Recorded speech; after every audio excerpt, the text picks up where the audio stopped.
Pukul 3.30 pagi. Jakarta masih terlelap di bawah selimut kabut tipis dan sisa hujan semalam, tetapi di dapur produksi, Gilang rasa, kehidupan sudah berdenyut kencang. Putri Pramesti menyeka keringat yang mulai mengalir di pelipisnya dengan punggung tangan. Aroma butter Prancis yang mahal, ragi yang sedang berfermentasi, dan vanila menyeruak memenuhi ruangan seluas 4x6 meter itu. Bagi Putri, ini adalah aroma kehidupan. Namun, bagi keluarganya, ini hanyalah bau pasar yang menempel di baju. Mbak Put, adonan kroasang kloter kedua sudah siap masuk pro-oven, ujar Wawan, asisten setianya yang baru berusia 20 tahun.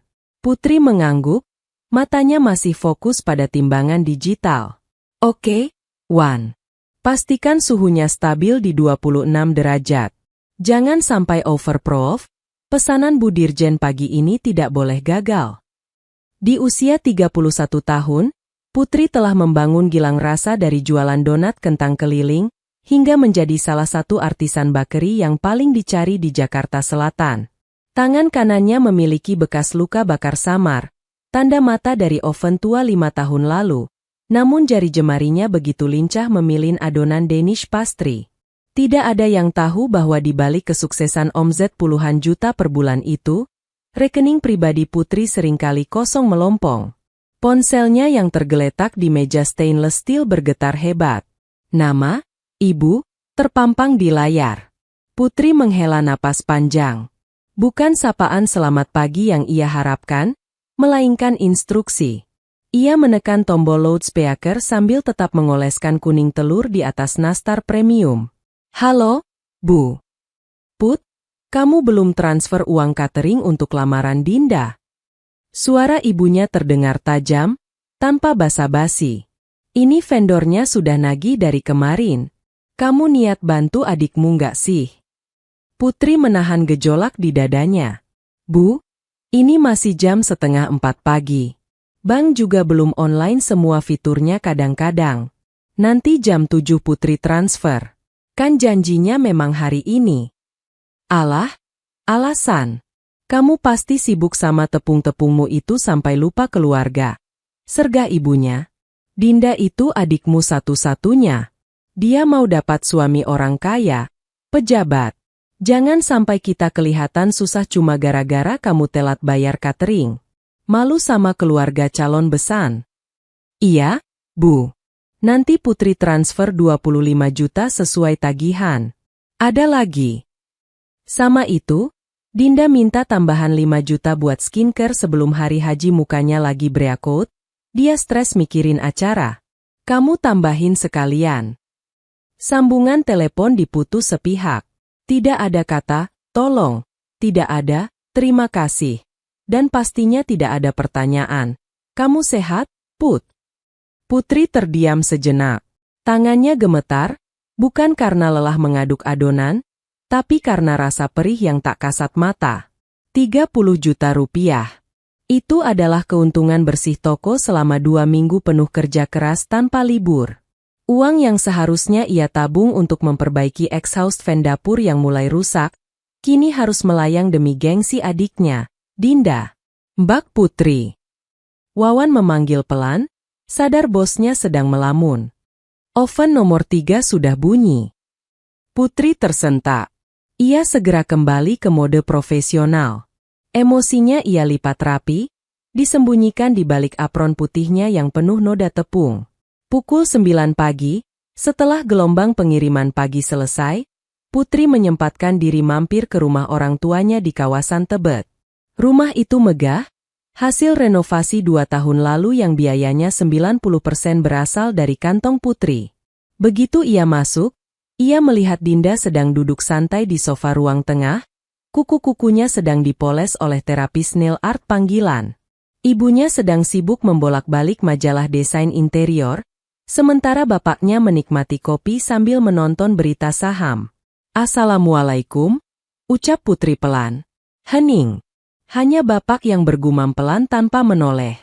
Uang catering sudah teteh transfer ya, Din? Kata Putri sambil meletakkan bungkusan berisi sourdough dan cinnamon roll hangat di meja makan. Ini ada roti buat sarapan. Dinda melirik sekilas ke arah roti itu, lalu menutup hidungnya dengan gaya dramatis. Aduh, teh. Baunya fat banget. Gue lagi diet kalori buat fitting kebaya. Bawa balik aja deh. Atau kasih Pak Satpam. Ibu menimpali tanpa mengalihkan pandangan dari majalah. Bener kata adikmu, Put. Kamu kalau kesini Mbok ya mandi dulu. Bau butternya nyengat banget. Nanti sofa ibu jadi bau ape. Putri menatap penampilannya sendiri. Ia memang belum sempat mandi, hanya cuci muka dan ganti baju kaos bersih. Ia buru-buru datang karena takut ibunya marah jika ia tidak setor muka setelah mentransfer uang. Bu, Putri kerja dari jam 3 pagi. Putri kesini cuma mau mastiin uangnya sudah masuk. Suara Putri bergetar sedikit. Ya sudah masuk. Terus kenapa? Mau minta dipuji?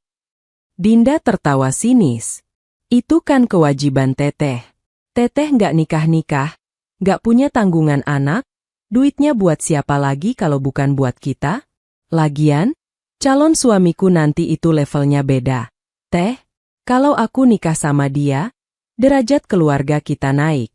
Nggak cuma dikenal sebagai keluarga tukang kue. Kalimat, tukang kue, itu diucapkan dengan nada merendahkan yang begitu menyakitkan.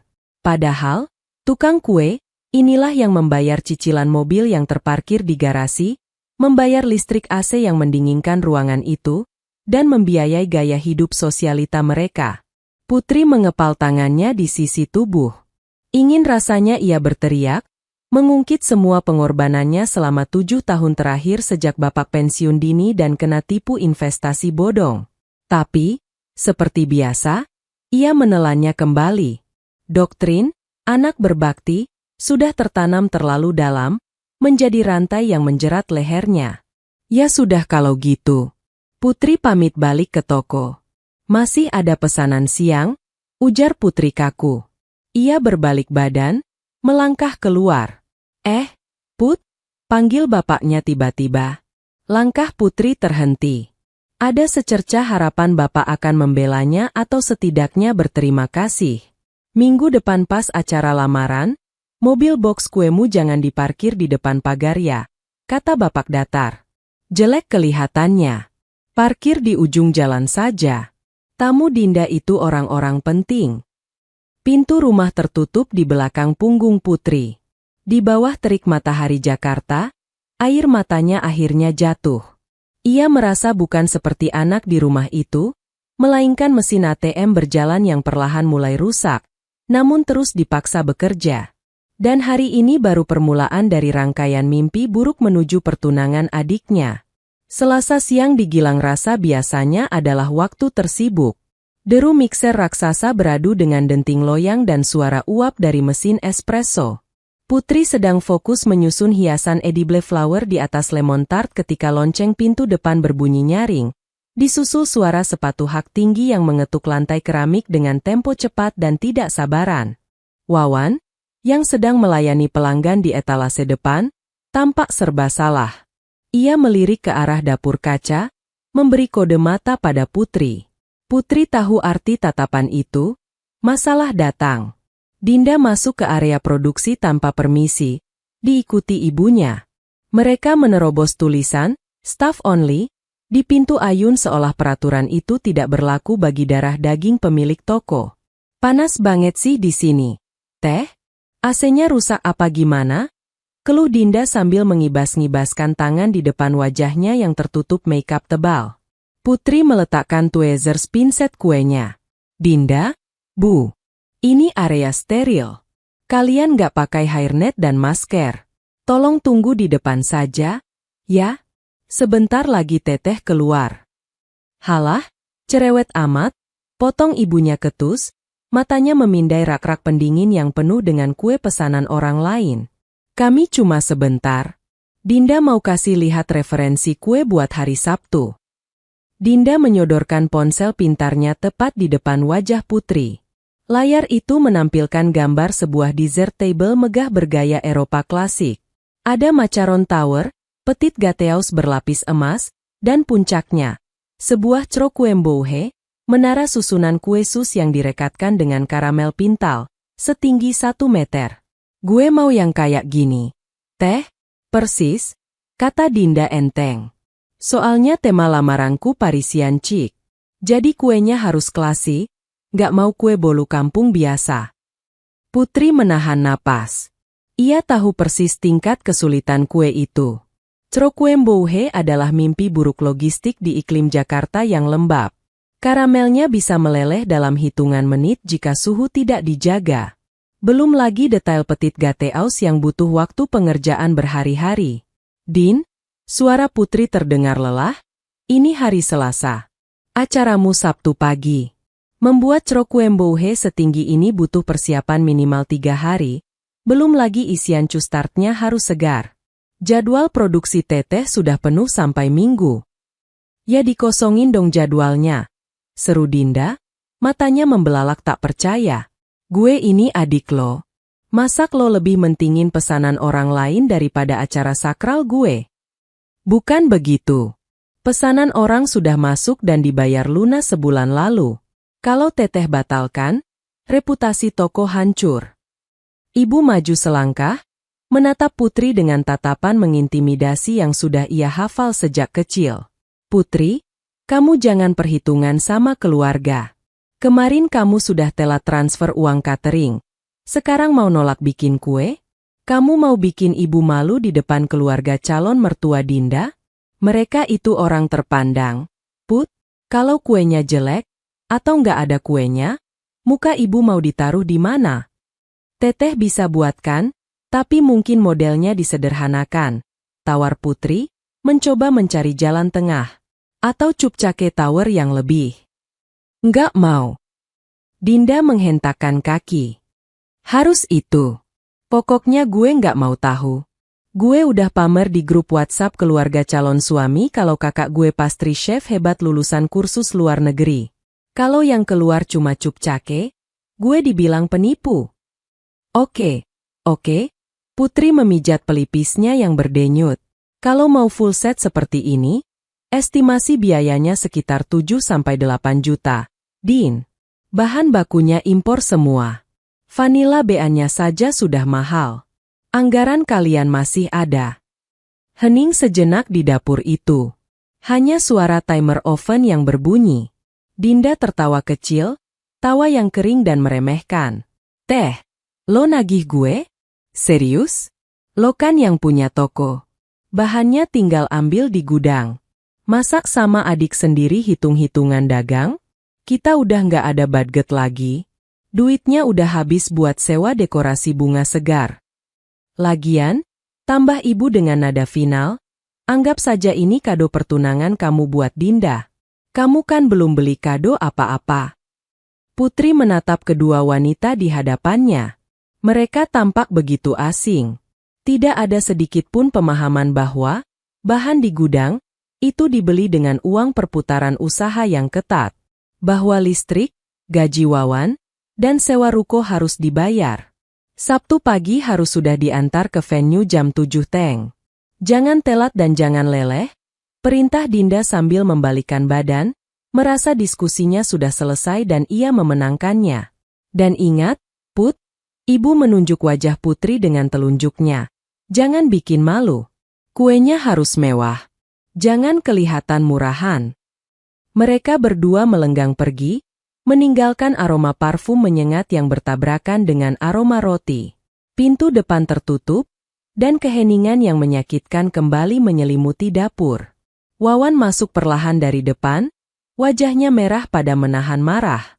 Ia mendengar semuanya. Mbak. Wawan berkata pelan, suaranya bergetar karena emosi. Mbak Putri mau kerjain itu semua? Itu gila, Mbak. Kita sudah overload. Mbak Putri belum tidur benar 3 hari ini. Putri kembali mengambil pinsetnya, tapi tangannya gemetar hebat hingga edible flower yang dipegangnya jatuh. Ia mencengkeram pinggiran meja stainless steel erat-erat, berusaha supaya tidak ambruk. Kita nggak punya pilihan, Wan, bisik Putri, suaranya parau. Cek stok Cho's pastry. Siapkan gula ismalt. Kita lembur malam ini sampai Sabtu.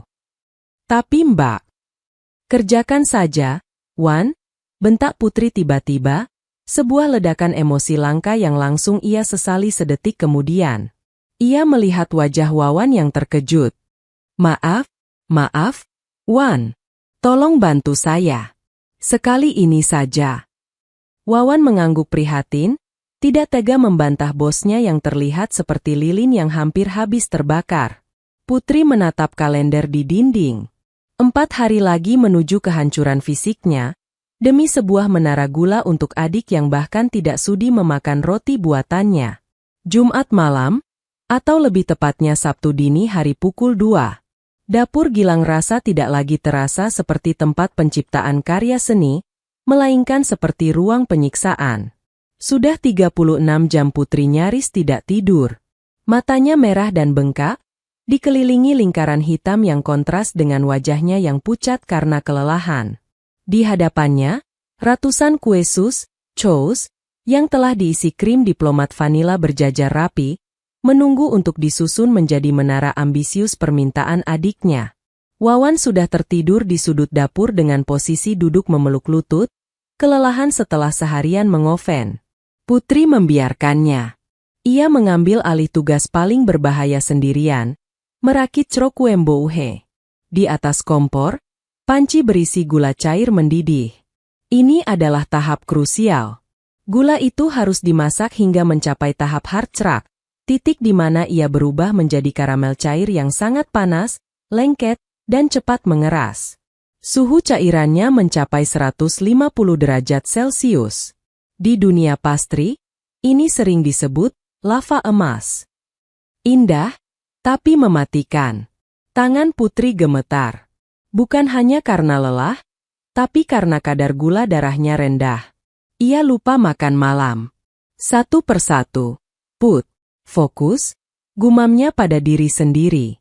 Ia mencelupkan dasar kue sus ke dalam karamel panas, lalu menempelkannya dengan presisi ke kerangka cone yang sudah disiapkan. 1 sus, 2 sus, 10 sus. Uap panas menerpa wajahnya. Keringat menetes ke matanya, membuat pandangannya kabur sesaat. Saat ia hendak mencelupkan sus ke-50, tangannya mengalami kram mendadak akibat gerakan repetitif. Jari-jarinya kaku, kehilangan cengkeraman. Kue sus itu terlepas, jatuh kembali ke dalam panci, memercikan cairan gula panas dalam jumlah besar. Ces! Aarg! Teriakan tertahan Putri memecah keheningan malam. Cairan karamel mendidih itu mendarat tepat di punggung tangan kanan hingga ke pergelangan tangannya.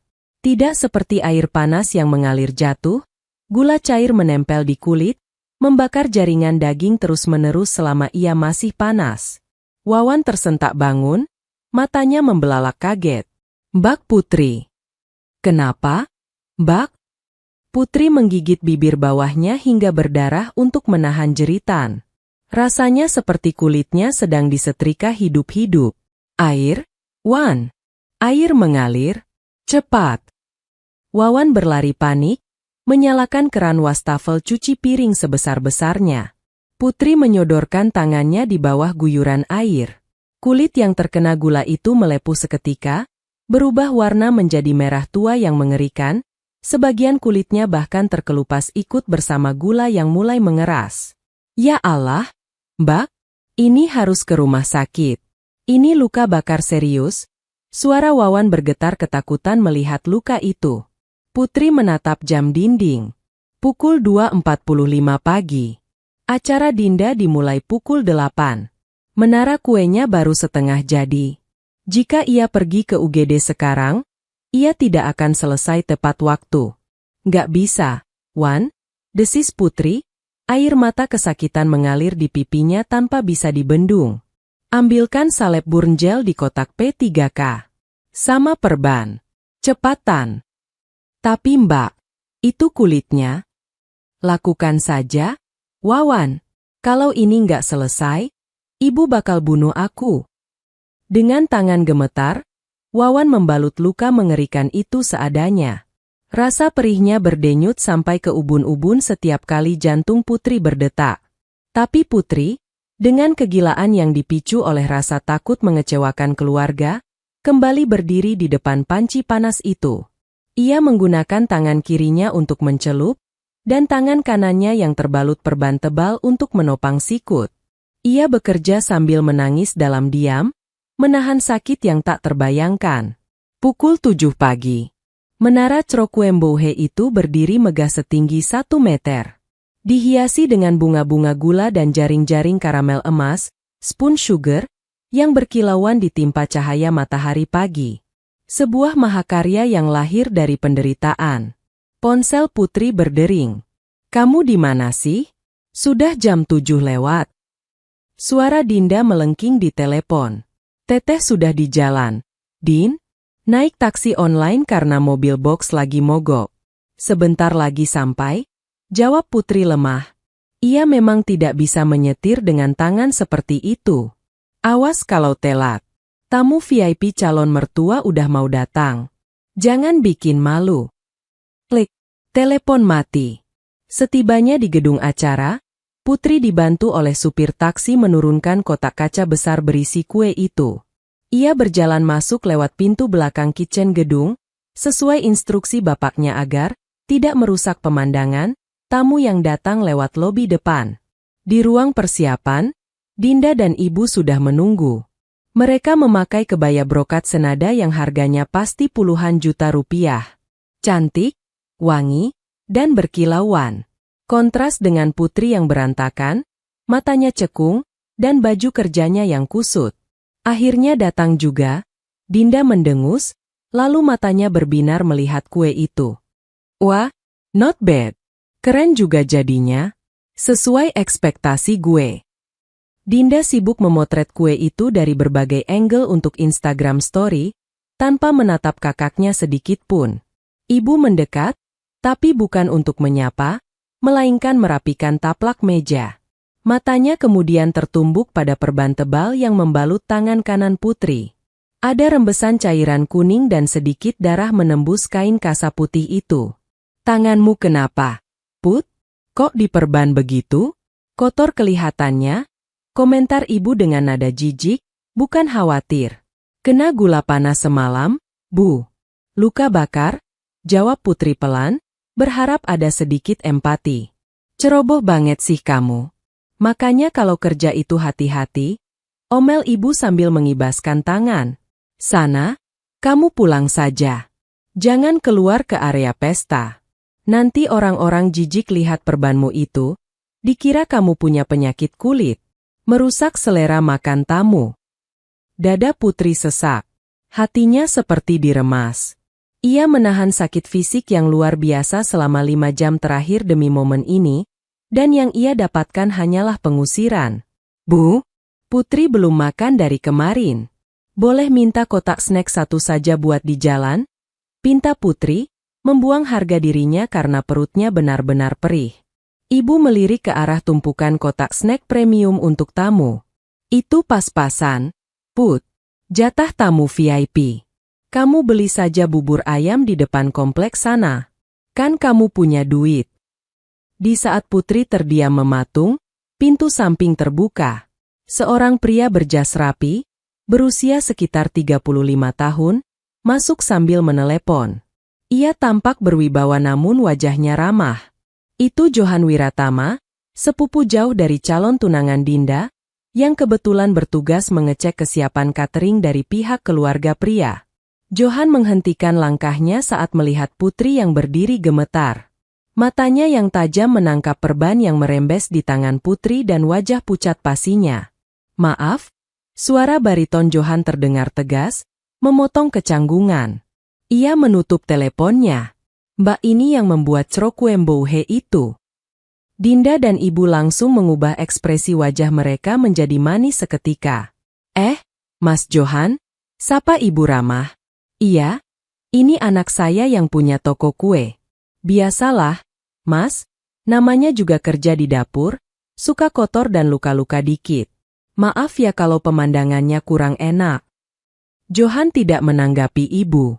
Ia berjalan mendekati Putri, menatap luka di tangannya dengan kening berkerut serius. "Mbak, itu bukan luka, dikit. Itu infeksi kalau dibiarkan," kata Johan, Nadanya penuh keprihatinan yang tulus, nada yang sudah lama tidak didengar Putri. Dan Croquembouhe ini, saya tahu sulitnya membuatnya. Saya pernah tinggal di Prancis. Membuat ini butuh teknik tinggi, apalagi dengan tangan cedera seperti itu. Putri menunduk, menyembunyikan mata yang mulai berkaca-kaca. Ada orang asing yang lebih menghargainya daripada ibu kandungnya sendiri. Terima kasih, Pak, bisik Putri. Jangan panggil Pak, saya Johan. Ia tersenyum tipis, lalu menoleh ke arah ibu dan Dinda dengan tatapan dingin yang tak terbaca. Sebaiknya Mbak ini segera ke dokter. Karyawan saya di luar ada yang bawa kotak P3K lengkap dan mobil standby. Mari saya antar ke depan. Gak usah repot-repot, Mas Johan, potong Dinda panik. Dia bisa pulang sendiri kok. Iya kan? Teh. Johan mengabaikan Dinda. Ia menatap Putri tepat di mata. Mari, Mbak. Saya tidak bisa membiarkan artisan hebat diperlakukan seperti ini. Karyamu luar biasa, tapi kesehatanmu lebih penting. Untuk pertama kalinya, Putri merasa dilihat sebagai manusia. Ia mengangguk pelan, dan dengan langkah tertatih, ia mengikuti Johan keluar dari ruangan itu, meninggalkan keluarganya yang menatap dengan mulut ternganga karena malu dan kesal. Mobil SUV mewah milik Johan terasa begitu sunyi. Aroma kabin yang wangi maskulin sangat kontras dengan bau karamel hangus yang masih menempel di baju Putri. Di sepanjang perjalanan menuju rumah sakit, Johan tidak banyak bicara, namun ia sesekali melirik Putri melalui spion tengah dengan tatapan yang sulit diartikan, campuran antara kasihan dan rasa hormat. Kenapa Mbak memaksakan diri? Tanya Johan akhirnya saat mereka berhenti di lampu merah. Luka itu kalau tidak segera ditangani bisa menyebabkan cacat permanen pada saraf tangan. Putri menatap tangannya yang bergetar di atas pangkuan. Karena itu satu-satunya cara agar saya dianggap ada oleh mereka, Mas Johan. Jika saya gagal, saya bukan hanya tukang kue yang tidak berguna, tapi juga anak yang durhaka. Johan terdiam. Sebagai seorang pengusaha sukses yang bergerak di bidang ekspor-impor, ia biasa menghadapi negosiasi alot, namun mendengar kejujuran yang begitu pahit dari wanita di sampingnya membuat hatinya mencelos. Setibanya di rumah sakit, Johan mengurus semua administrasi. Ia bahkan memastikan Putri mendapatkan perawatan dari dokter spesialis bedah plastik terbaik agar bekas lukanya minimal. Saat perban dibuka, dokter mendesis pelan. Ini luka bakar derajat 2 dalam, ujar dokter sambil membersihkan sisa karamel yang menempel di jaringan kulit. Putri memejamkan mata rapat-rapat, giginya beradu menahan perih yang seperti disayat sembilu. Setelah selesai dibalut ulang dengan benar, Johan mengantar Putri pulang. Namun, ia tidak mengantarnya ke rumah orang tua Putri di Tebet, melainkan ke ruko Gilang Rasa atas permintaan Putri. Saya lebih tenang di sini, Mas. Di ruko ada Wawan yang bisa bantu saya, kata Putri lemah saat turun dari mobil. Ini kartu nama saya. Johan menyodorkan secari kartu elegan berwarna hitam dengan tinta emas. Saya bukan hanya penikmat kue, Mbak Putri. Saya sedang mencari mitra untuk proyek ekspansi kuliner di luar negeri. Dan dedikasi gila Anda hari ini membuktikan sesuatu yang jarang saya temukan. Integritas. Putri menerima kartu itu dengan tangan kirinya yang sehat. Terima kasih, Mas Johan. Untuk semuanya. Minggu pagi, Putri terbangun oleh suara gedoran keras di pintu ruko bawah. Badannya meriang akibat reaksi peradangan luka bakarnya, namun gedoran itu tidak berhenti. Dengan langkah gontai, ia turun dan membuka pintu. Di depan pintu berdiri Dinda, ibu, dan bapak. Wajah mereka tidak menunjukkan rasa bersalah sedikit pun. Sebaliknya, mereka tampak sangat murka. Maksudmu apa kemarin? Hah? Bentak bapak tanpa basa-basi begitu masuk ke dalam ruko.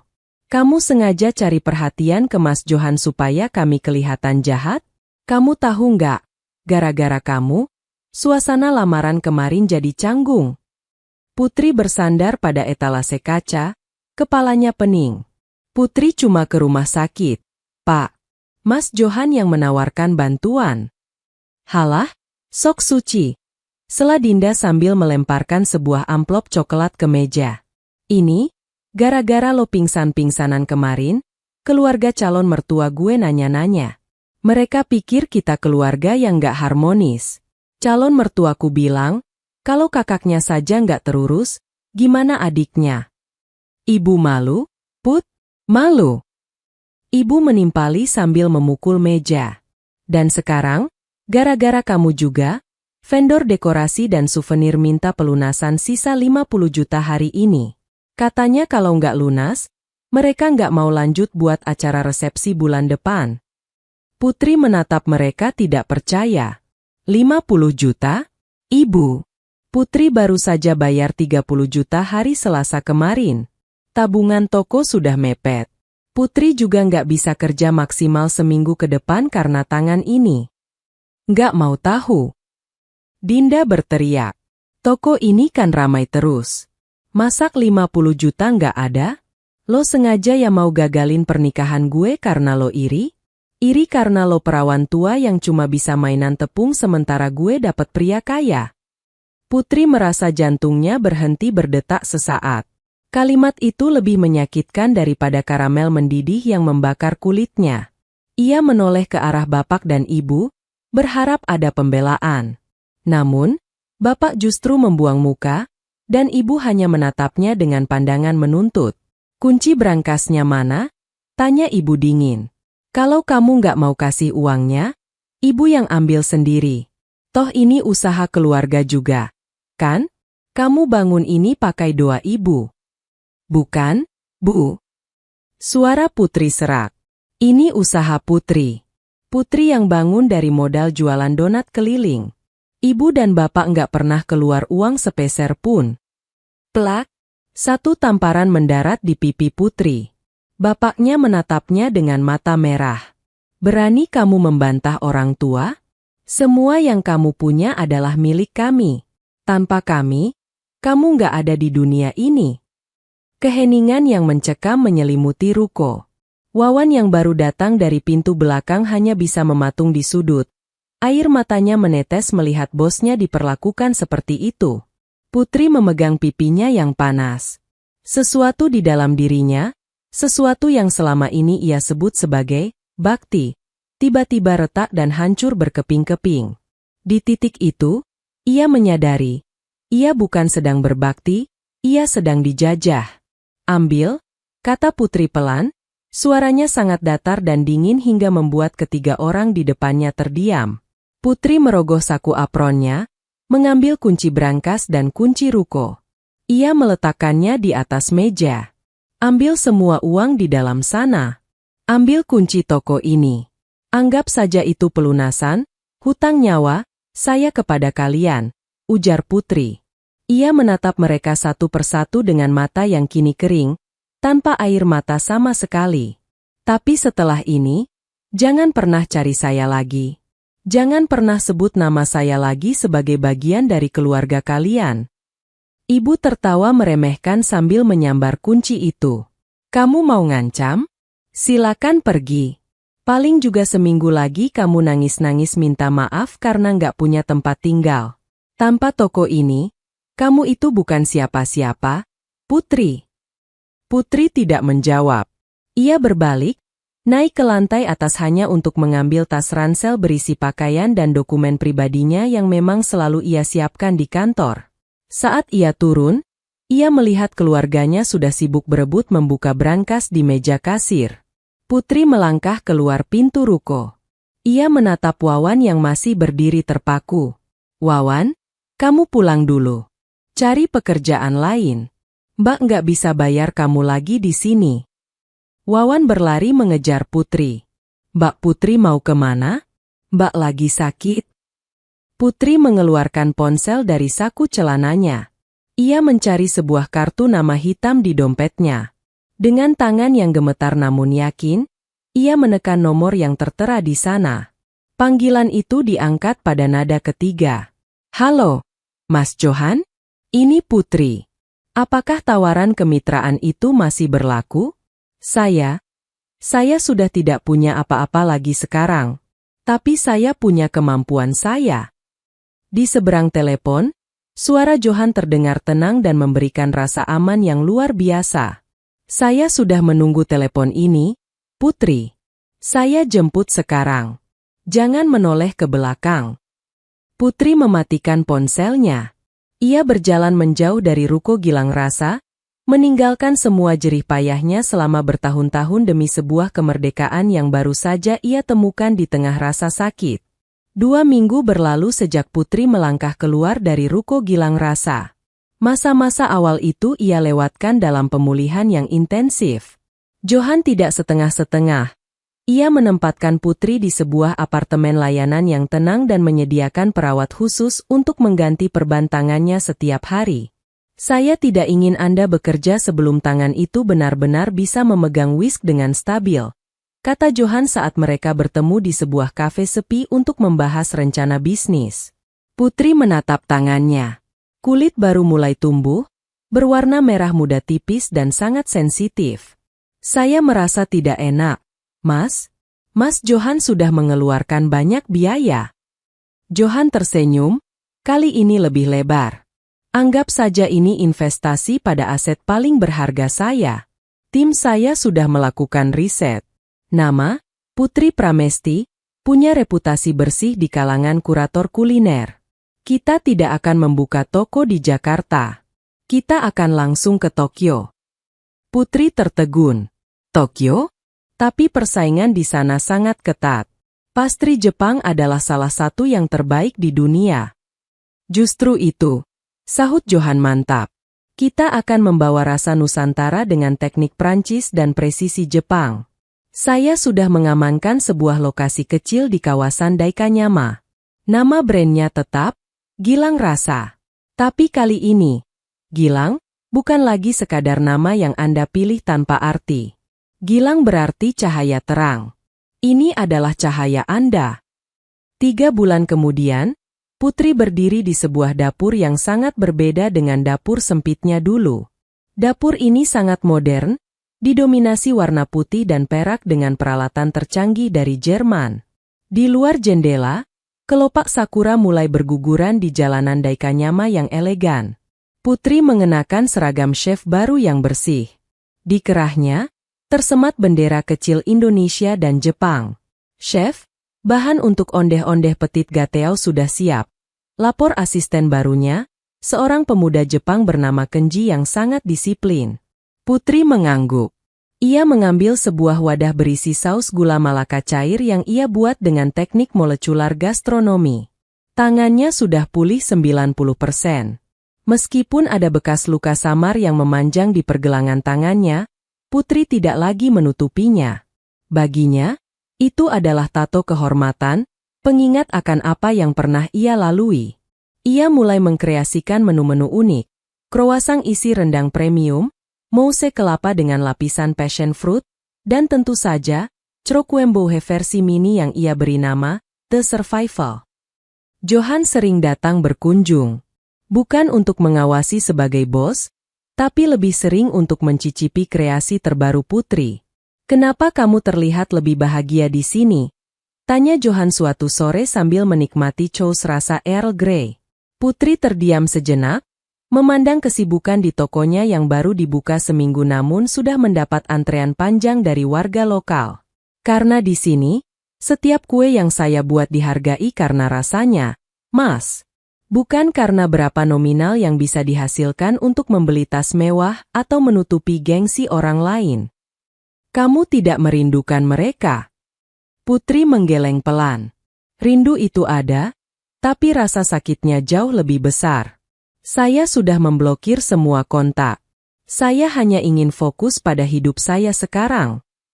Namun, di balik ketenangan itu, Putri tidak tahu bahwa di Jakarta, kerajaan kecil yang ia tinggalkan mulai digerogoti oleh keserakahan dan ketidakmampuan. Sementara itu, di ruko Gilang Rasa, Jakarta, suasananya sangat berbeda. Lantai yang biasanya bersih kini lengket. Etalase yang dulu penuh dengan kue-kue estetik, kini hanya berisi beberapa potong roti yang tampak bantat dan berminyak. Ibu, Ini kenapa adonannya nggak mau mengembang? Teriak Dinda dari dapur. Ia memakai apron dengan cara yang salah, wajahnya penuh coretan tepung. Mana ibu tahu? Kamu kan yang bilang bikin kue itu gampang, tinggal campur-campur saja. Balas ibu dari meja kasir. Sudah sebulan sejak mereka mencoba menjalankan toko itu sendiri. Mereka menolak mempekerjakan Wawan kembali karena tidak mau membayar gajinya secara penuh, dan memilih mempekerjakan asisten rumah tangga mereka untuk membantu di dapur. Hasilnya bencana. Pelanggan setia Gilang Rasa satu persatu pergi setelah merasakan kualitas yang terjun bebas. Duit di brankas tinggal 5 juta. Bu, keluh Dinda sambil membanting loyang. Cicilan mobil belum bayar, vendor souvenir nikahan gue juga neror terus. Mas Rangga, calon suaminya, juga nanya kenapa toko kita jadi sepi gini. Bapak masuk dengan wajah pucat, memegang sepucuk surat. Ini, ada surat teguran dari pemilik ruko. Sewanya belum dibayar bulan ini. Kalau minggu depan gak lunas, kita diusir. Ibu terduduk lemas di kursi kasir. Coba telepon Putri lagi. Masa nomor kita diblokir semua? Dia pasti punya uang simpanan lain. Cari dia sampai ketemu. Mereka belum sadar bahwa sosok yang mereka remehkan sebagai tukang kue, itu kini sedang bersiap menjadi bintang baru di salah satu pusat mode kuliner dunia, jauh dari jangkauan tangan-tangan serakah mereka. Pembukaan, Gilang Rasa Tokyo, di kawasan Daikanyama menjadi buah bibir di kalangan pengamat kuliner Jepang. Strategi Johan terbukti jitu. Ia mengundang beberapa kritikus makanan berpengaruh dan food vlogger ternama di Tokyo untuk sesi private tasting sebelum pembukaan resmi.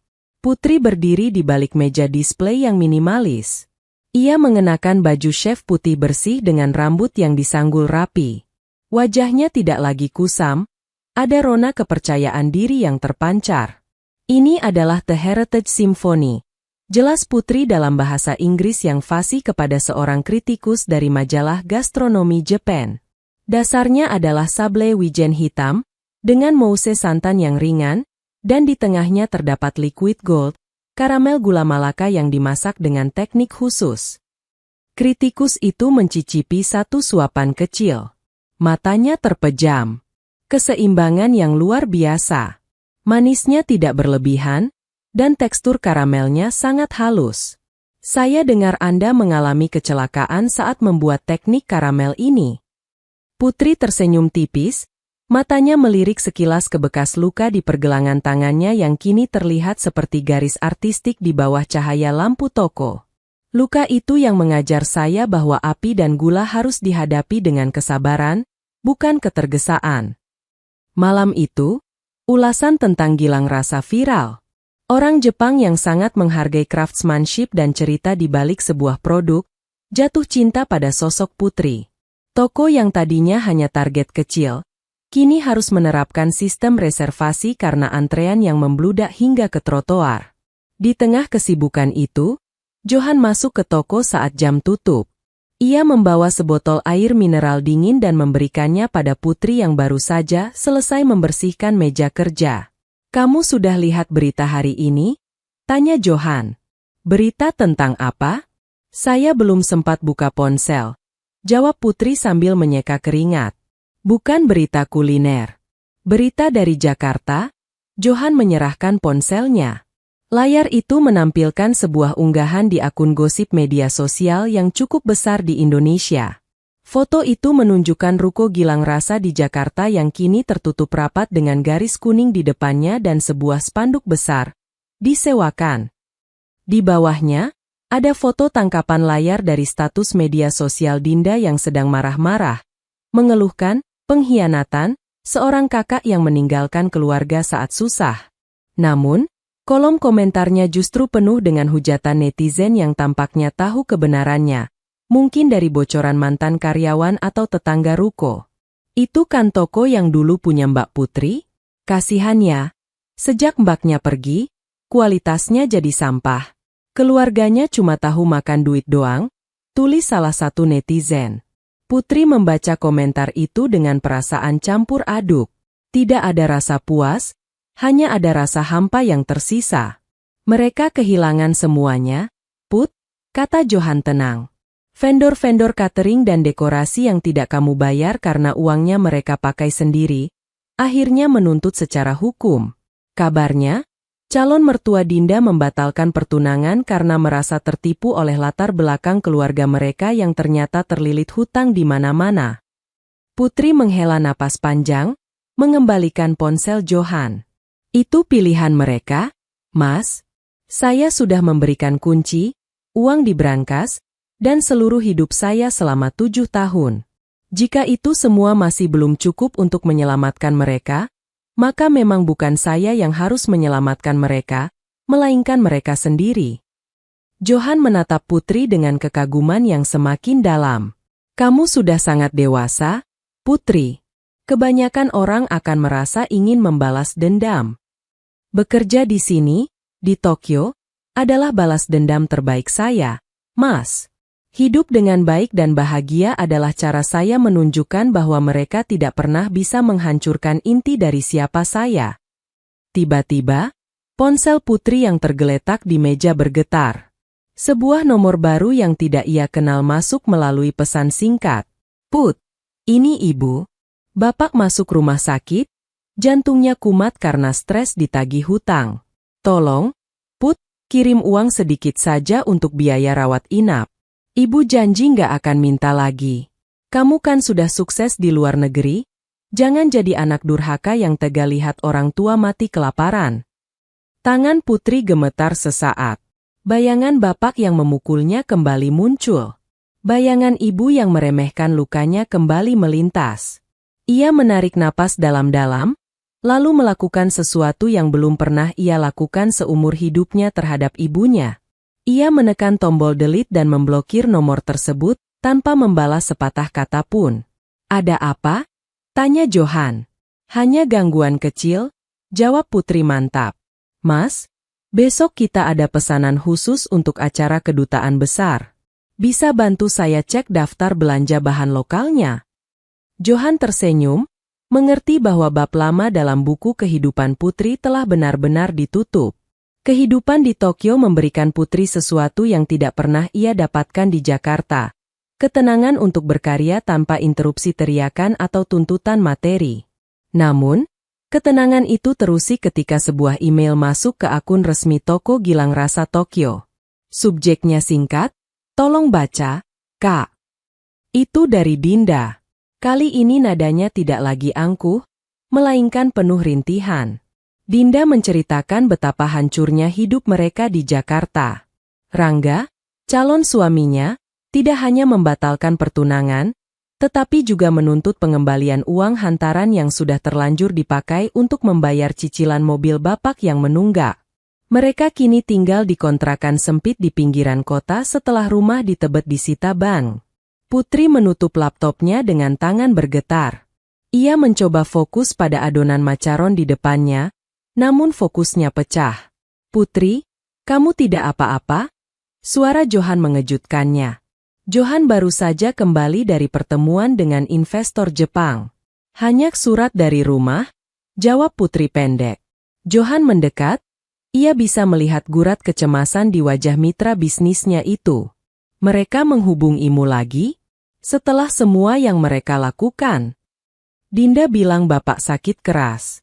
Mereka tidak punya uang untuk operasi. Putri menatap Johan dengan mata berkaca-kaca. Mas, apakah saya sejahat itu jika saya tetap diam? Apakah saya benar-benar anak durhaka seperti yang mereka katakan? Johan menarik sebuah kursi dan duduk di hadapan Putri. Dengar, Putri. Ada perbedaan besar antara menjadi anak yang berbakti dan menjadi korban yang dieksploitasi. Selama bertahun-tahun, kamu bukan hanya memberi mereka uang, kamu memberi mereka martabat, kenyamanan, dan seluruh masa mudamu. Mereka yang membuang itu semua karena keserakahan mereka sendiri. Tapi kalau bapak benar-benar, jika kamu mengirim uang sekarang, potong Johan dengan lembut namun tegas, siklus itu akan terulang. Mereka akan tahu bahwa mereka masih bisa memanipulasimu dengan rasa bersalah. Kamu baru saja mulai bernapas di sini. Jangan biarkan mereka menarikmu kembali ke lumpur itu. 1 minggu kemudian, sebuah kejutan tak terduga datang ke toko. Bukan lewat pesan singkat, melainkan secara fisik. Seorang wanita parubaya dengan pakaian yang tampak kusam dan wajah yang jauh lebih tua dari ingatannya, berdiri di depan pintu kaca Gilang Rasa Tokyo. Di sampingnya, Dinda berdiri dengan wajah tertunduk, kehilangan kilau sosialitanya. Ibu dan Dinda ternyata nekat menggunakan sisa tabungan terakhir, uang yang seharusnya untuk operasi bapak, untuk membeli tiket pesawat ke Jepang demi mencari Putri. Mereka mendapatkan alamat toko dari artikel majalah yang viral. Putri mematung di balik meja kasir. Pelanggan Jepang di dalam toko mulai berbisik-bisik melihat 2 wanita asing yang tampak berantakan itu mencoba menerobos masuk. "Putri, akhirnya ibu ketemu kamu," teriak ibu, suaranya parau. Ia mencoba memeluk Putri melewati meja etalase, namun Putri mundur selangkah secara insting. "Kenapa kalian ke sini?" tanya Putri, suaranya sangat rendah, hampir berupa bisikan. "Put, tolong kami." "Bapak kritis." Dinda menangis sesenggukan, kali ini air matanya tampak nyata, meski ada kilat keputusasaan yang egois di matanya. "Toko di Jakarta sudah habis. Kita nggak punya apa-apa lagi. Kamu di sini enak-enakan, sukses, punya toko mewah. Masa kamu tega lihat kami menderita?" Suasana toko menjadi canggung. Kenji, asisten Putri, menatap dengan bingung dan waspada. "Keluar," kata Putri tegas. "Apa? Kamu mengusir ibu kandungmu sendiri?" Ibu berteriak, menarik perhatian lebih banyak orang. "Lihat semua orang, ini anak yang saya besarkan, sekarang dia kaya dan lupa pada orang tuanya." Tiba-tiba, Johan muncul dari ruang kantor belakang. Ia melihat situasi yang mulai tidak terkendali. Dengan tenang, ia memanggil petugas keamanan gedung yang memang bertugas di kawasan elit Daikanyama itu. "Mbak, tolong jangan membuat keributan di tempat usaha orang lain," ujar Johan dalam bahasa Indonesia yang sangat dingin. "Kamu siapa? Kamu yang sudah mencuci otak anak saya supaya benci sama keluarganya, ya?" Ibu menyerang Johan, mencoba mencakar lengan jasnya. Petugas keamanan segera mengamankan kedua wanita itu. Ibu dan Dinda berteriak-teriak saat dibawa keluar dari toko. Di depan trotoar yang bersih, mereka menjadi tontonan warga Tokyo yang lewat. Putri hanya bisa berdiri mematung, melihat pemandangan itu dari balik kaca. Ia melihat ibunya yang dulu begitu ditakutinya, kini hanya terlihat seperti wanita malang yang penuh dendam. Ia melihat Dinda yang dulu begitu sombong, kini hanya seorang gadis yang hancur karena pilihannya sendiri. Rasa sakit itu ada, tapi anehnya, kali ini diikuti oleh rasa lega yang luar biasa. Ia menyadari bahwa rantai itu tidak akan pernah putus kecuali ia yang mematahkannya sepenuhnya. "Kenji," panggil Putri, suaranya sudah kembali stabil. "Tolong bersihkan kaca depan. Ada noda tangan di sana." Ia kemudian menoleh ke Johan. "Mas, terima kasih. Saya ingin melanjutkan pekerjaan. Ada pesanan catering yang harus selesai sore ini." Putri kembali ke dapur. Ia mengambil piping bag, mulai menghias kue dengan presisi yang sempurna. Tidak ada air mata yang jatuh kali ini. Ia sudah selesai dengan masa lalunya. Kejadian di depan toko menyisakan keheningan yang panjang di dapur produksi. Meskipun Putri berusaha terlihat tegar di hadapan para stafnya, Johan tahu bahwa di dalam hati, wanita itu sedang bertarung dengan badai emosi. Sore itu, setelah toko tutup, Johan tidak langsung pulang. Ia duduk di area kafe, menunggu Putri yang sedang merapikan timbangannya. "Mereka masih di Tokyo, Put," ujar Johan pelan. "Staf keamanan saya melaporkan kalau mereka masih berkeliaran di sekitar stasiun Daikanyama. Mereka tidak punya arah." Putri menghentikan aktivitasnya. Ia menatap telapak tangannya sendiri. Uang tiket itu adalah uang terakhir mereka untuk biaya RS Bapak, kan? Mereka lebih memilih terbang ke sini untuk menodong saya daripada menyelamatkan Bapak di Jakarta. Kesadaran itu menghantam Putri lebih keras daripada tamparan apapun. Keluarganya tidak datang karena rindu. Mereka datang karena menganggap Putri adalah sumber daya yang harus direbut kembali. Mas Johan, suara Putri terdengar mantap. Saya ingin menemui mereka sekali lagi. Tapi bukan di toko. Di tempat yang netral. Dan saya ingin Mas Johan menemani saya sebagai saksi. Mereka bertemu di sebuah taman kecil yang sepi, jauh dari hiruk-pikuk pusat perbelanjaan. Ibu dan Dinda datang dengan wajah kuyu. Rambut ibu tampak berantakan, dan kebaya atau baju bermerek yang dulu mereka banggakan kini tampak kusam. Putri, kamu akhirnya mau ketemu ibu. Ucap ibu dengan suara yang dibuat memelas. Ibu lapar, Put. Kami belum makan sejak pagi. Tiket kami habis buat kesini. Putri meletakkan 2 kotak nasi hangat dan air mineral di meja taman. Ia tidak duduk. Ia berdiri dengan jarak yang cukup jauh, seolah ada garis transparan yang tidak boleh dilewati. Makanlah, kata Putri datar. Setelah itu, dengarkan saya. Ini adalah terakhir kalinya kalian akan melihat saya atau mendengar suara saya. Dinda, sambil menyuap nasi dengan terburu-buru, mendongak. Maksud teteh apa? Teteh mau biarin kita terlantar di Jepang? Kita nggak bisa bahasa Jepang. Teh, kita nggak punya uang buat pulang. Putri mengeluarkan 2 buah amplop dari tasnya.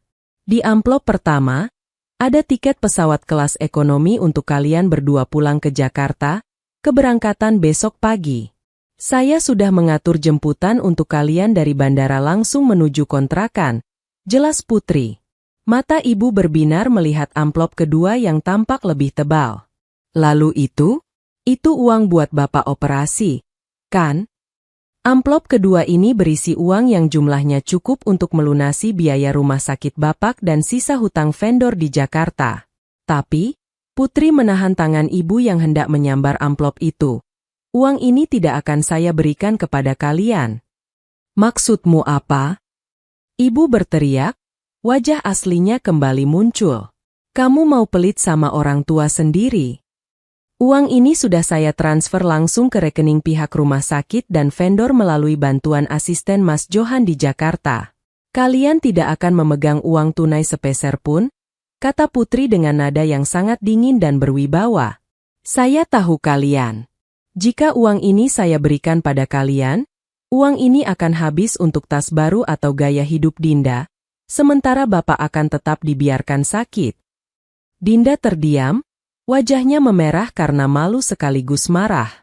Saya sudah melunasi semuanya. Kewajiban saya sebagai anak, secara materi, sudah saya tuntaskan hari ini, lanjut Putri.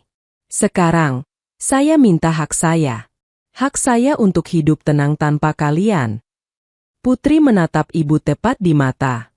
Mulai detik ini, saya tidak punya keluarga. Jangan pernah cari saya lagi. Jika kalian menginjakan kaki di toko saya atau mengganggu saya lagi, Mas Johan sudah menyiapkan tim hukum untuk memproses kalian secara pidana di bawah hukum Jepang. Kalian tahu sendiri betapa ketatnya hukum di sini bagi warga asing yang membuat keributan. Johan maju selangkah, memberikan tatapan yang begitu mengancam hingga ibu dan Dinda menciut. Pilihannya cuma 2. Tambah Johan, pulang besok pagi dengan semua hutang lunas, atau kalian tidur di jalanan Tokyo malam ini dan berurusan dengan polisi besok pagi.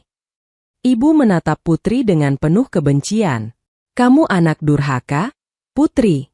Kamu bakal kena kualat. Kamu pikir kamu bisa bahagia tanpa doa ibu? Doa ibu yang mana, Bu? Tanya Putri lirih. Doa yang meminta saya kerja sampai sakit demi uang catering? Atau doa yang meremehkan luka bakar saya? Saya sudah cukup menderita karena doa-doa itu. Putri berbalik badan. Ia tidak menoleh lagi saat mendengar teriakan histeris ibunya yang memanggil namanya di tengah taman yang sunyi. Ia berjalan terus, bahunya kini terasa ringan, seolah beban bertonton yang selama ini ia pikul telah luruh ke tanah.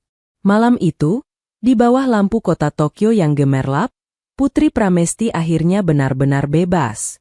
Setelah kepergian ibu dan Dinda kembali ke Jakarta, suasana di Gilang Rasa Tokyo berubah menjadi lebih hangat. Ketegangan yang selama ini menyelimuti bahu Putri perlahan memudar. Ia mulai menyadari sebuah kebenaran penting, bahwa keluarga tidak selalu ditentukan oleh ikatan darah, melainkan oleh siapa yang berdiri di sampingmu saat kamu berada di titik terendah. Suatu pagi, Putri datang ke dapur dan menemukan Kenji serta 2 staf lokal lainnya sedang sibuk menyiapkan kejutan kecil. Di atas meja kerja, terdapat sebuah kue tart mini dengan hiasan buah beri segar dan sebuah lilin angka, 1. "Ini untuk apa?" tanya Putri bingung. Hari ini tepat 1 tahun sejak Chef Putri pertama kali menginjakan kaki di Tokyo untuk memulai proyek ini. Jawab Kenji dengan busur hormat khas Jepang. "Kami ingin merayakannya. Terima kasih telah memimpin kami dengan hati, Chef." Putri tertegun. Selama 31 tahun hidupnya, ulang tahun atau pencapaian profesionalnya jarang dirayakan di rumah. Biasanya, hari-hari seperti itu hanya berarti ia harus memasak lebih banyak untuk menyenangkan orang lain. Melihat apresiasi tulus dari stafnya membuat matanya memanas. "Terima kasih," bisik Putri tulus. "Kalian adalah alasan saya betah di sini." Di sisi lain, hubungan Putri dengan Johan Wiratama pun mulai bertransformasi. Mereka bukan lagi sekadar mitra bisnis yang kaku. Johan sering mengajak Putri berkeliling Tokyo untuk mengeksplorasi bahan-bahan lokal di pasar tradisional, atau sekadar menikmati ketenangan di kuil-kuil tua. Sore itu, mereka duduk di sebuah kedai teh di kawasan Yanaka yang tenang. "Bagaimana kabar Bapak?" tanya Johan hati-hati. Ia tahu bahwa meskipun Putri sudah memutus kontak, ia tetap manusia yang memiliki empati. "Asisten Mas Johan di Jakarta bilang operasinya berhasil," jawab Putri sambil menyesap macanya. "Dia sudah pulang ke kontrakan. Kabarnya dia sekarang lebih banyak diam. Mungkin baru tersadar kalau rumah megah dan mobilnya sudah tidak ada. Dan ibu serta Dinda." Putri tersenyum pahit. Mereka mencoba mencari kerja. Dinda kabarnya bekerja sebagai staf administrasi biasa di sebuah gudang. Tentu saja dia benci pekerjaan itu karena dia tidak bisa lagi berfoto dengan barang mewah. Tapi setidaknya, mereka masih hidup. Johan meletakkan cangkirnya dan menatap Putri dengan intens. "Kamu sudah melakukan lebih dari cukup, Put. Sekarang, sudah saatnya kamu memikirkan dirimu sendiri. Bukan sebagai chef, bukan sebagai anak, tapi sebagai seorang wanita." Putri menunduk, wajahnya sedikit bersemu merah. "Saya merasa, saya baru mulai mengenal diri saya sendiri, Mas. Selama ini saya hanya mesin untuk orang lain." Kalau begitu, Johan meraih tangan kanan Putri, mengusap bekas luka samar di pergelangan tangannya dengan ibu jarinya. "Izinkan saya menemani proses pengenalan diri itu. Bukan sebagai investor, tapi sebagai seseorang yang mengagumi kekuatanmu." Putri merasakan getaran yang aneh namun menenangkan di dadanya. Selama ini, laki-laki yang mendekatinya biasanya hanya tertarik pada omzet tokonya, atau ingin memanfaatkan kemampuannya. Namun Johan berbeda. Johan mencintai bekas lukanya bahkan sebelum ia mencintai kesuksesannya. "Mas Johan." "Jangan dijawab sekarang," potong Johan lembut. "Kita punya banyak waktu. Di Tokyo, atau dimanapun kamu ingin membangun mimpi barumu." Kehangatan itu menjadi bahan bakar baru bagi kreativitas Putri. Ia mulai merancang menu musim gugur yang sangat personal. Ia menciptakan sebuah dessert bernama The Chosen Family. Sebuah komposisi rumit dari coklat pahit, inti karamel yang manis, dan taburan kacang yang kuat. Menu itu meledak di pasaran. Banyak pelanggan yang tersentuh oleh cerita di balik menu tersebut yang ditulis singkat di buku menu. Gilang Rasa Tokyo bukan lagi sekadar toko roti. Tempat itu menjadi simbol ketabahan dan harapan bagi banyak orang. Namun, di tengah kesuksesan dan kebahagiaan yang baru ia temukan, sebuah undangan resmi datang dari Asosiasi Pastry Internasional. Putri terpilih untuk mewakili Asia dalam sebuah kompetisi bergengsi di Paris. Ini adalah puncak impian setiap pastry chef. Namun, kompetisi itu mengharuskannya untuk kembali berhadapan dengan sorotan publik yang luas, yang mungkin saja menarik kembali perhatian hantu-hantu dari masa lalunya yang masih memantau dari kejauhan. "Kamu akan pergi?" tanya Johan saat mereka membaca surat undangan itu bersama. Putri menatap logo emas di surat itu, lalu menatap Johan. "Dulu, saya bekerja karena rasa takut. Takut tidak berguna, takut dimarahi, takut tidak dianggap. Sekarang, saya ingin pergi karena saya mencintai apa yang saya lakukan. Ya, saya akan pergi." Putri tahu, kemenangan sesungguhnya bukan pada piala yang mungkin ia raih di Paris, melainkan pada fakta bahwa ia tidak lagi membiarkan rasa takut menentukan langkahnya. Paris di musim gugur menyapa Putri dengan udara dingin yang menusuk, namun hatinya terasa hangat. Berdiri di bawah kubah Grand Palais yang megah untuk kompetisi World Pastry Masters, ia merasa seperti sedang berada di dunia lain. Bukan lagi sebagai anak yang dimaki di dapur sempit, melainkan sebagai seorang profesional yang dihormati. Johan ada di sana, duduk di barisan depan penonton. Kehadirannya memberikan jangkar ketenangan bagi Putri saat ia harus bersaing dengan 15 chef terbaik dari seluruh dunia. "Waktu Anda dimulai sekarang," teriak juri ketua. Putri mulai bekerja. Gerakannya tenang dan terukur. Di saat peserta lain membuat patung coklat yang rumit dan abstrak, Putri memilih konsep yang sangat personal, The Journey of a Soul. Ia membangun sebuah instalasi gula yang menyerupai akar pohon yang kuat namun memiliki bunga-bunga yang mekar indah di atasnya. Ia menggunakan rempah-rempah Indonesia, cengkeh, kayu manis, dan gula aren, yang dipadukan dengan teknik pastry Prancis tingkat tinggi. Aroma dapur kompetisi itu seketika berubah, dipenuhi bau eksotis yang menarik perhatian para juri. Saat sesi penjurian, seorang juri ternama asal Prancis bertanya, "Chef Putri, mengapa Anda menggunakan begitu banyak elemen karamel yang berisiko tinggi dalam suhu ruangan seperti ini?" Putri tersenyum, lalu menunjukkan pergelangan tangan kanannya tanpa rasa malu. "Karena karamel adalah guru terbaik saya. Ia bisa membakar Anda jika Anda lalai, tetapi ia akan memberikan keindahan luar biasa jika Anda memperlakukannya dengan hormat. Luka ini adalah awal dari kesuksesan saya hari ini." Para juri terdiam, terkesan dengan kejujuran dan filosofi di balik karyanya. Sore itu, nama Putri Pramesti diumumkan sebagai peraih medali perak, sebuah pencapaian luar biasa bagi pendatang baru di panggung dunia. Namun, kemenangan itu membawa konsekuensi. Berita kesuksesannya di Paris menyebar cepat ke seluruh dunia melalui media sosial dan portal berita internasional. Di Jakarta, berita itu meledak. Putri Pramesti, chef Indonesia yang dibuang keluarga, raih prestasi di Paris.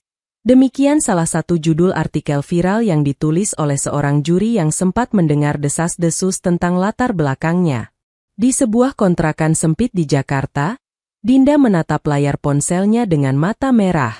Ia baru saja pulang kerja setelah 10 jam berdiri sebagai staf pengepakan di gudang. Tangannya kasar, rambutnya tidak lagi terawat.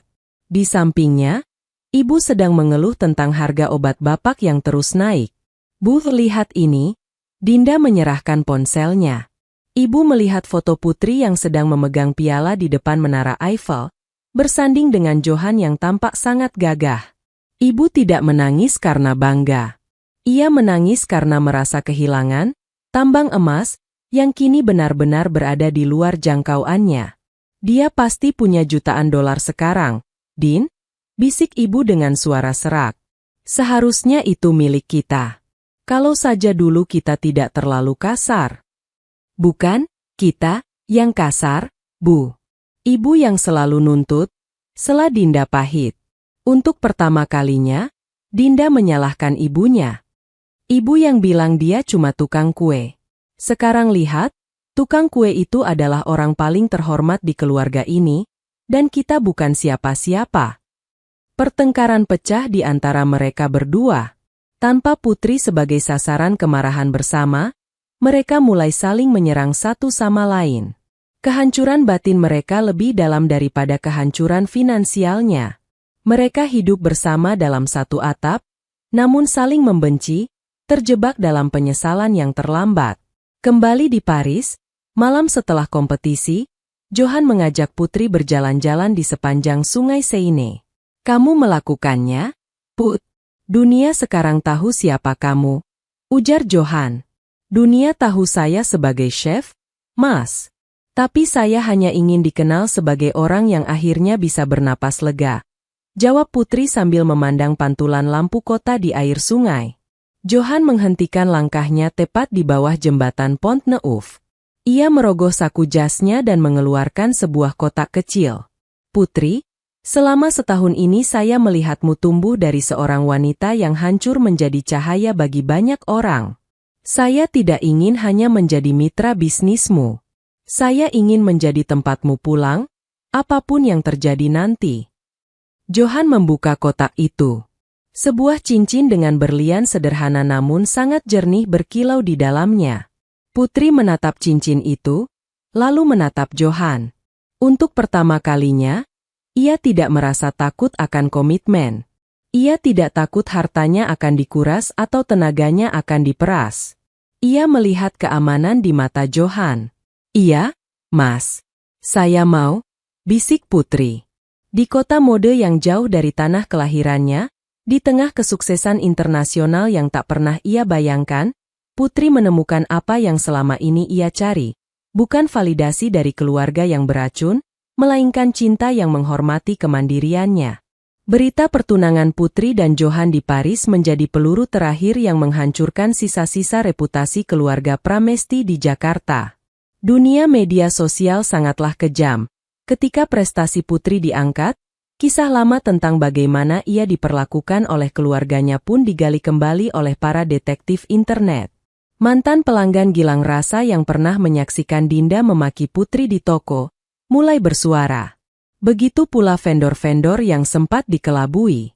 Foto-foto Dinda saat masih hidup mewah dengan uang kakaknya disandingkan dengan foto luka bakar Putri yang sempat tersebar secara anonim. Di Jakarta, Dinda tidak lagi bisa bersembunyi. Di tempat kerjanya yang baru, rekan-rekan kerjanya mulai berbisik-bisik. "Oh, itu ya si adik yang tega memeras kakaknya sampai hampir cacat. Pantas saja pertunangannya batal, mertuanya pasti malu punya menantu seperti itu." Dinda pulang dengan tangisan histeris. Ia tidak sanggup menanggung beban sosial yang dulu sangat ia agung-agungkan. Ia mendapati ibunya sedang duduk di lantai, menatap kosong ke arah surat tagihan pajak ruko lama yang belum tuntas. "Bu, kita harus pindah. Aku nggak kuat di sini. Semua orang menatapku seperti aku ini monster," teriak Dinda. Bapak, yang kini harus menggunakan kursi roda sejak serangan jantungnya, hanya menatap mereka dari sudut ruangan dengan mata kuyu. "Semua sudah terlambat, Din," suara Bapak parau. "Dulu kita punya segalanya karena kakakmu. Kita punya kehormatan karena kerja kerasnya. Tapi kita malah menginjak-injaknya demi terlihat kaya di mata orang lain. Sekarang, orang-orang itu justru yang meludahi kita." Ibu tidak menjawab. Ia hanya terus menggumamkan nama Putri, bukan karena rindu, tapi karena penyesalan yang egois. Ia menyesal telah melepaskan ayam petelur emas, yang kini telah menjadi angsa cantik di negeri orang. Sementara itu, di Tokyo, Putri sedang mempersiapkan babak baru dalam karir dan hidupnya. Ia tidak lagi peduli dengan apa yang terjadi di Jakarta.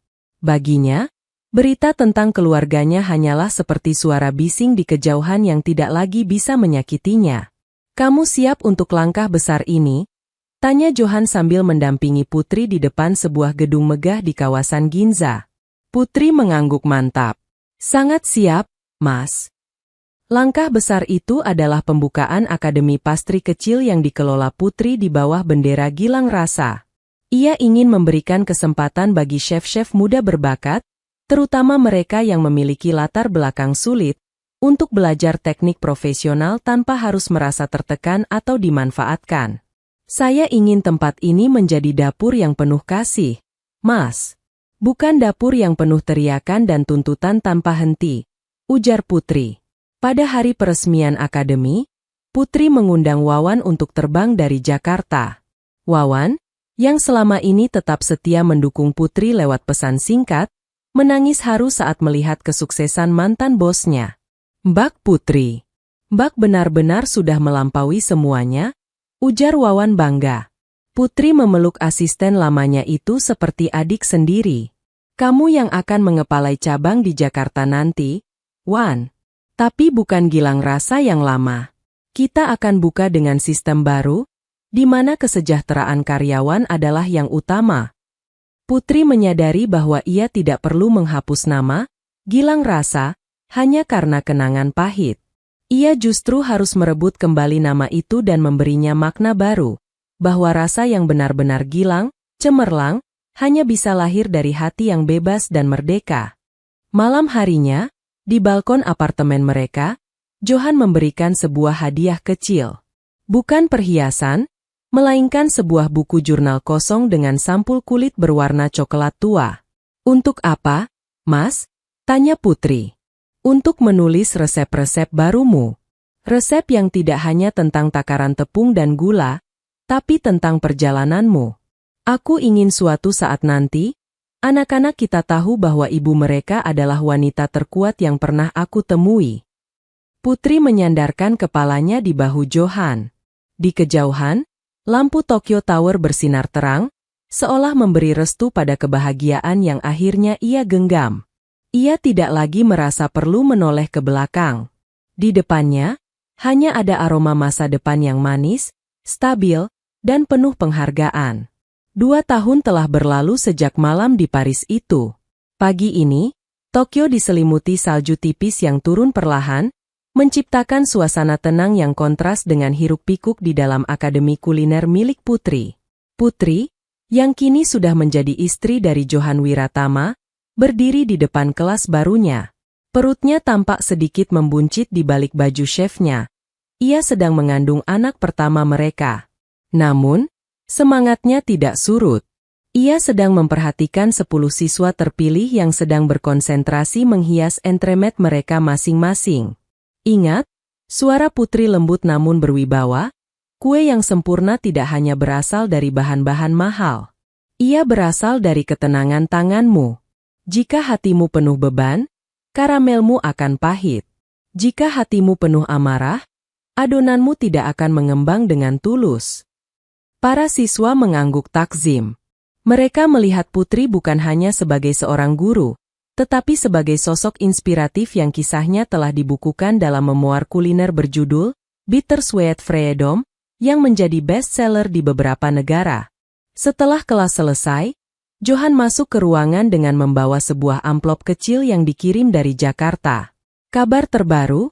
Tanya Putri sambil duduk dan menghela napas lega. Johan mengangguk pelan. Dari Wawan. Dia baru saja membuka cabang baru kita di Jakarta bulan lalu, kan? Dia bilang, minggu lalu ibu dan Dinda datang ke toko. Putri terdiam sebentar, tangannya mengelus perutnya. Mereka mencoba meminta uang lagi. Tidak kali ini, jawab Johan. Wawan bilang, mereka datang hanya untuk berdiri di depan etalase. Dinda melihat foto besarmu yang dipasang di dinding toko sebagai pendiri, lalu dia menangis. Ibu juga tidak berteriak seperti biasanya. Mereka tampak kecil. Wawan sempat memberikan mereka 1 kotak sisa roti di akhir hari, dan mereka menerimanya dengan kepala tertunduk tanpa mengucapkan sepatah kata pun.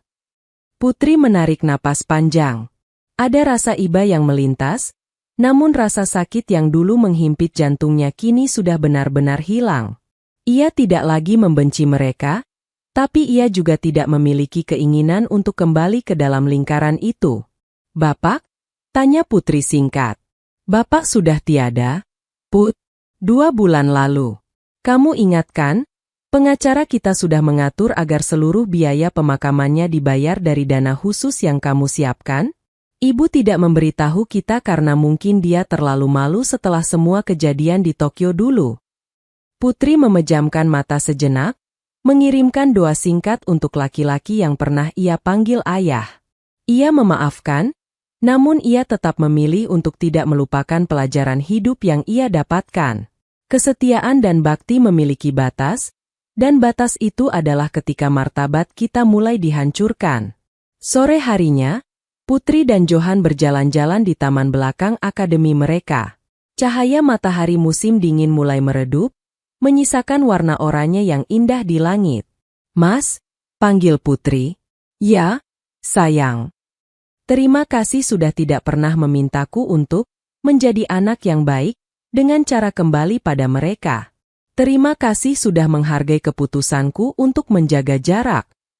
Johan memeluk bahu Putri erat. "Karena aku mencintai putri yang mandiri, Put. Bukan putri yang dijadikan alat oleh orang lain. Kemenanganmu bukan saat kamu meraih medali di Paris, tapi saat kamu berani berkata, 'Cukup,' pada orang-orang yang hanya ingin mengonsumsimu." Putri tersenyum. Ia menatap bekas luka di tangannya yang kini terlihat seperti garis perak halus, tanda sejarah yang membawanya ke titik ini. Dulu, ia adalah tukang kue yang diremehkan. Kini, ia adalah seorang maestro, seorang istri, calon ibu, dan pemilik dari nasibnya sendiri. Gilang Rasa kini bukan lagi sekadar bisnis, melainkan simbol bahwa dari dapur yang paling gelap dan menyakitkan sekalipun, seseorang bisa menciptakan kehidupan yang paling manis. Kisah Putri berakhir bukan dengan dendam yang terbalaskan lewat kekerasan, melainkan lewat keberhasilan yang tak terjangkau. Sementara mereka yang menanam keserakahan harus puas memanen kesepian, Putri terus melangkah, menaburkan aroma kebahagiaan di setiap roti yang ia panggang, untuk keluarga baru yang ia pilih, dan untuk dirinya yang telah ia selamatkan. Tamat. Tamat. Tamat. Tamat. Tamat.